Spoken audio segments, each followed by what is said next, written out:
A 16 años de la guerra contra el narco, iniciada el 11 de diciembre de 2006, aún estamos muy lejos de pacificar al país.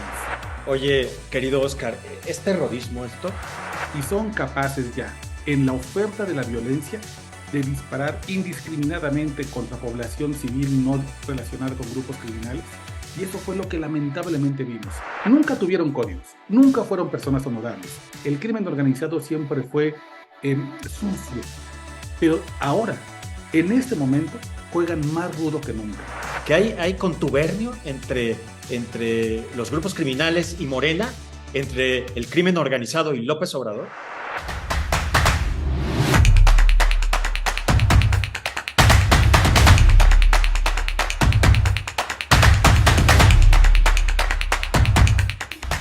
Oscar Valderas, qué gusto de verdad, qué placer, qué honor, gracias. No, hombre, Tony, el agradecido soy yo. Gracias por invitar a un espacio de debate tan necesario y a la orden para discutir lo que ha pasado en los últimos días, que es muy preocupante. Muy preocupante, mi querido Oscar.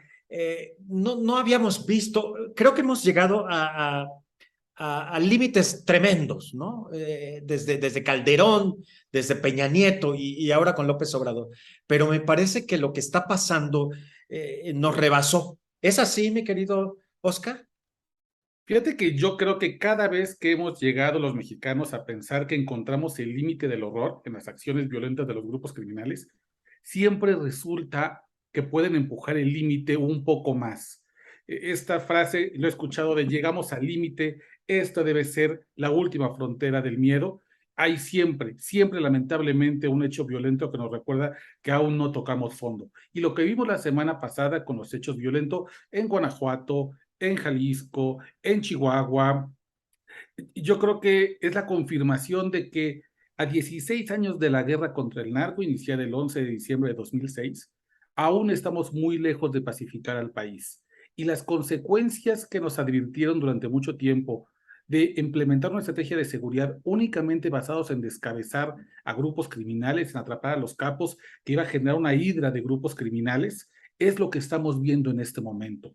Lo que vimos lamentablemente en Irapuato, en Celaya, en Ciudad Juárez, pero también en Mexicali, en Tecate, me parece, Tony, que es la consecuencia de que en México ya no tenemos cárteles de las drogas monolíticos o con mandos verticales que podían controlar grandes estructuras criminales, ¿no? Los años de el Chapo Guzmán como un tipo que lideraba toda una estructura, del Mayo Zambada, incluso de los Arellano Félix, se han terminado y hoy lo que tenemos, en la ausencia de esos liderazgos que ya fueron o abatidos o capturados o extraditados, son brazos armados que muchas veces tienen el mismo origen, pero rivalizan entre ellos y son capaces ya, en la oferta de la violencia, de disparar indiscriminadamente contra población civil no relacionada con grupos criminales. Y eso fue lo que lamentablemente vimos.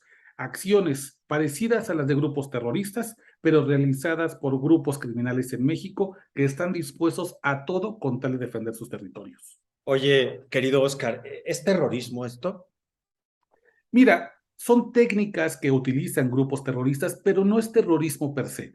Si uno se va a la definición clásica del terrorismo como el empleo de técnicas que suelen considerarse de lesa humanidad, como por ejemplo atacar población civil inocente o el uso de violencia sexual contra niñas, adolescentes y mujeres, cabría esa definición. Pero yo pongo un matiz que me parece interesante.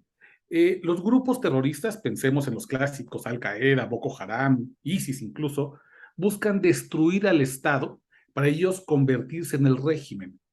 Y los grupos criminales en México no buscan destruir al Estado para gobernar el país, buscan servirse del Estado. Un cártel de las drogas, por ejemplo, necesita que haya un aeropuerto funcional para que pueda llegar la droga desde Sudamérica. Que no es el Necesita, AIFA. que no es el AIFA, definitivamente, ¿no? No, ni ellos, ¿no? Exacto. Supongo. Necesita, por ejemplo, carreteras en buen estado para que puedan llegar rápidamente los migrantes indocumentados que llevan hasta la frontera norte. Necesitan puertos pujantes que tengan una gran actividad económica como el de Lázaro Cárdenas o el de Manzanillo para que por ahí lleguen los precursores químicos desde Asia y se pueda hacer metanfetamina o fentanilo. Es decir, los grupos criminales en México, aunque empleen actos o técnicas terroristas, no son grupos terroristas per se, porque no destruyen al Estado. Incluso la estrategia es asociarse con el Estado. Son creaciones del propio sistema político Y eso es, por eso es que es tan complicado detenerlos, porque no son rivales del Estado mexicano, son sus socios comerciales en muchos casos. Son A como ver, Oscar, has puesto el dedo en la llaga. ¿Sería cierto esto que se ha ventilado y que yo no sé si sea un secreto a voces, pero todo el mundo lo ha dicho, que hay contubernio entre los grupos criminales y Morena, entre el crimen organizado y López Obrador? Yo no sé si específicamente con Morena o con López Obrador. El tema con el crimen organizado es que tiene características muy particulares. Siempre es transnacional y siempre es daltónico. El grupo criminal no está asociado con Morena o con el PAN o con los tricolores o con los amarillos o con los naranjas. El crimen organizado va a hacer pactos con el poder político en turno que le permita gobernar. En términos futboleros, le voy a quien gane, ¿no? El crimen organizado hace eso. No es que esté casado con un partido político o con otro, o con un presidente o con uno. Más bien, cuando ve la posibilidad de acomodarse en un pacto político, va a meterse ahí. Si fuera una empresa, si el cártel de Sinaloa o el cártel de Noreste fuera una empresa legal, intentaría negociar, pues, como se negocia una licitación, con mejores productos, mejores costos, mejores servicios, pero como los cárteles son en realidad empresas ilegales, lo único que pueden ofertar es violencia. Esa es su carta de presentación, esa es su negociación. Así que cuando llega un poder político nuevo, cuando llega un gobernador nuevo, un presidente municipal nuevo, cuando hay elecciones, entonces el cártel, el grupo criminal, va a decir, para que te sientes a negociar conmigo, te tengo que demostrar primero por qué vale la pena que me elijas a mí sobre el resto. Y mi forma de decirlo es, te incendio un Oxxo, te intercepto una vialidad, voy a asesinar civiles, voy a crear un motín en una cárcel para que veas de lo que soy capaz y que te conviene negociar conmigo. Y muchas de las expresiones que vimos, Tony, esas expresiones violentas de la semana pasada, tienen que ver con cómo estos grupos, estos brazos armados, entienden la relación de poder con el poder político. Te voy a demostrar que yo soy la facción con la que te conviene sentarte, porque si no, te puedo incendiar en 2 horas el Haya, en 2 horas Irapuato, en 2 horas Ciudad Juárez. Ese es el momento en el que estamos viviendo, la cooptación del Estado a través de estas estructuras criminales. Oye, Oscar, pero hablas que se ofertan, ¿no? Con el poder en turno, pero también hacen llegar al poder a ciertos partidos, como se dijo que pasó con Morena en algunos puntos del país. Sí, por ejemplo, en Michoacán hay muchos municipios, sobre todo los municipios ligados a Tierra Caliente, esta región que comprende también el sur del Estado de México, algunos municipios de Guerrero. Ahí, por ejemplo, Morena ganó igual de manera avasalladora. Y cualquiera que viva en estos municipios de Tierra Caliente saben que no hay forma de que gane un presidente municipal sin asociarse con el crimen organizado. El crimen organizado es esa bolsa de dinero enorme, sucio, en efectivo, anónimo, que permite que se rebasen los topes de gastos de campaña sin que se puedan fiscalizar y a través de ahí se pueda comprar una elección. Hoy estamos en una tercera o cuarta generación de grupos criminales que son cada vez más violentos y cada vez más jóvenes. Tuvimos en 2011, 2012 comenzó el declive de los Zetas, pero los Zetas nos dejaron al cártel del noreste. Y hoy el cártel del noreste nos hereda a la tropa del infierno, que son chavitos de 12 o 14 años con rifles más grandes que ellos, que se la pasan asesinando civiles con la mano en la cintura. Entonces, yo creo, Tony, que es Pero una... eso no lo habíamos visto, ¿no, Oscar? Que se atentara contra la población civil. Yo creo que si bien en realidad el crimen organizado nunca tuvo códigos, hay que recordar, por ejemplo, el caso del Güero Palma en 1989, cuando uno de sus enemigos le corta la cabeza a su esposa y se la manda en una hielera y avienta a sus 2 hijos pequeños de un puente en Venezuela. Desde entonces, ya O sea, esto que dice el presidente de que hay códigos en los grupos criminales no es cierto. nunca hubo, no es cierto. Eso Tony, fue mentiras que nos contamos los mexicanos para poder lidiar con la cotidianidad del grupo criminal.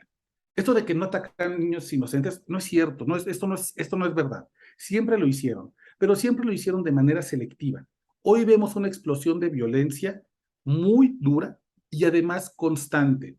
Por ejemplo, fíjate, Tony, hay un investigador maravilloso que se llama Daniel Gómez Tagle y él lidera un proyecto muy interesante que se llama Proyecto Surcobalto, en alianza con una ONG que se llama Causa en Común.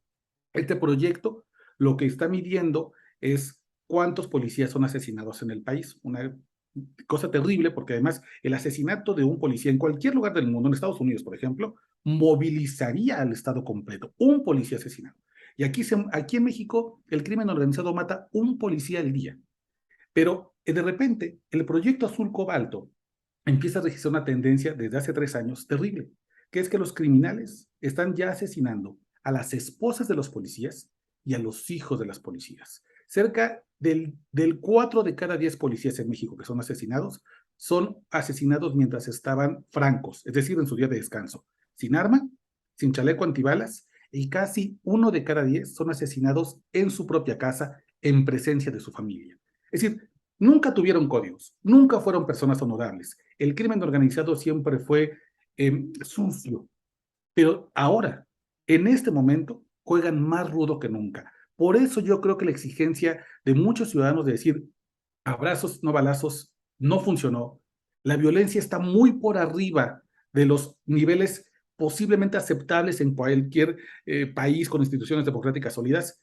Metámosle más, apretemos tuercas, porque se nos va el país mientras esperamos a la propuesta correcta de seguridad pública. Oye, Oscar, hoy estaba yo escuchando algo, a ver qué me dices tú. No sé si sea una locura, si sea descabellado, que insinuó, se insinuó en esto que escuché, que el gobierno federal habría sido el que desató a propósito la violencia para después apagar el fuego y decir que, miren, sí, sí somos chingones, sí, sí, sí funciona nuestra estrategia de los abrazos no balazos, porque además mencionaban estos analistas que fueron estados, la mayoría estados gobernados por la oposición. ¿Qué tienes tú que decir al respecto? Mira, yo creo que es muy temerario afirmar una cosa de ese tamaño. Muy Yo no haría. descabellado, ¿no? Sí, mira, yo creo que, claro que la violencia se politiza y claro que tanto el oficialismo como la oposición va a utilizar el tema de seguridad para ganar votos, sobre todo cuando estamos en una sucesión presidencial tan anticipada con el destape de las corcholatas. Esas es lamentablemente las consecuencias de estarle jugando de una vez a quién se va a quedar con la silla del presidente López Obrador. Yo no tengo elementos para afirmar que eso sea posible, me parecería muy aventurado, no, porque además los resultados de los operativos no son buenos para el gobierno federal. Si el gobierno federal hubiera detenido al doble R, pues entendería. Y si hubiera habido grandes detenciones, por ejemplo, en Tecate, en Mexicali, o si se hubiera realizado de cualquier modo el operativo en el Cerezo 3 de Ciudad Juárez, tendría sentido. Yo creo que más bien obedece a un tema electoral que siempre está muy pegado al tema de seguridad pública, porque es un tema que le duele y preocupa mucho a los mexicanos, y los mexicanos sí votamos tomando en cuenta esta variante. Tal vez no tomamos en cuenta variantes importantes como educación, como salud, como cultura, pero seguridad y economía familiar definitivamente lo tenemos en la mente cuando vamos a las urnas.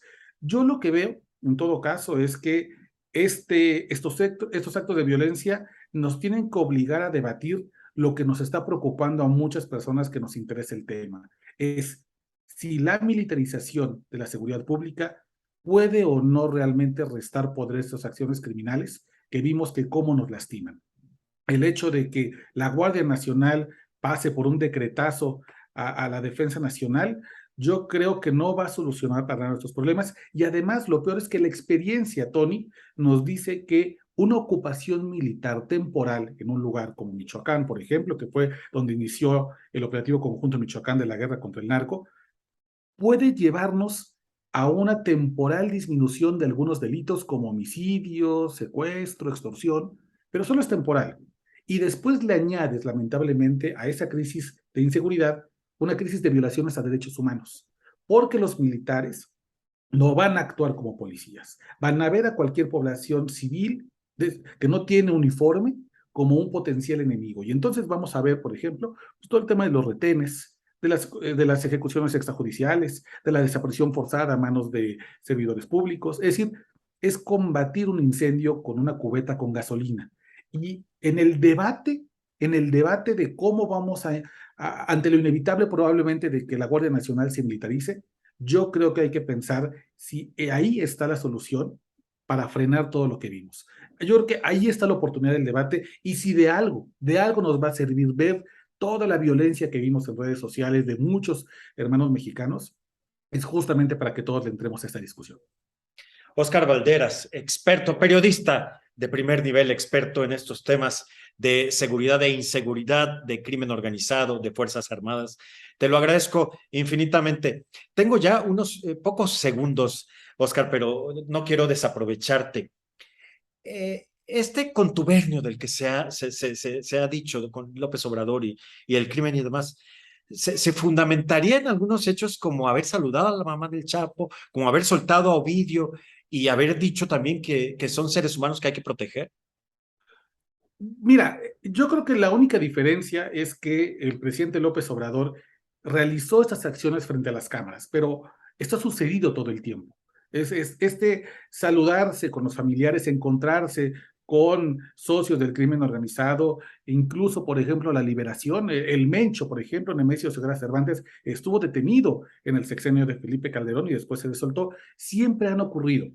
Lo que pasa es que me parece que tenemos un presidente que por la candidez o tal vez arropado en este blindaje de popularidad que él siente, puede O cínico, o o cínico, ¿no? cínico. Claro. O desde la arrogancia de las encuestas puede decir, yo puedo hacer esto y no va a tener consecuencias y probablemente no las tenga. Habrá mucha gente que no considere que eso sea un error estratégico en el mensaje que No, no, manda. hay gente que no le encuentra errores al presidente. Oye, Óscar, gracias de verdad, muchas gracias. Te mando un abrazo, querido Tony, gracias por el espacio. No, no, hombre, al contrario, estaremos debatiendo estos temas, si tú me lo permites, porque de verdad que sabes tanto de ellos y arrojas tanta luz, que quiero más conversaciones contigo para seguir aprendiendo, amigo. A la orden, amigo, cuando gustes. Muy bien, mientras te seguiré escuchando con mi querido Luis, salúdamelo, por favor, Luis Cárdenas. Claro que sí. Muy bien, pues esto fue En la Llaga. Entrevista, debate, opinión, la revolución del debate. Yo soy Tony Aguirre, ya sabe, denle like, compártalo, coméntenlo, díganos cosas buenas, malas, regulares, lo que usted quiera. El que se ríe, se lleva. Yo soy Tony Aguirre, hasta la próxima.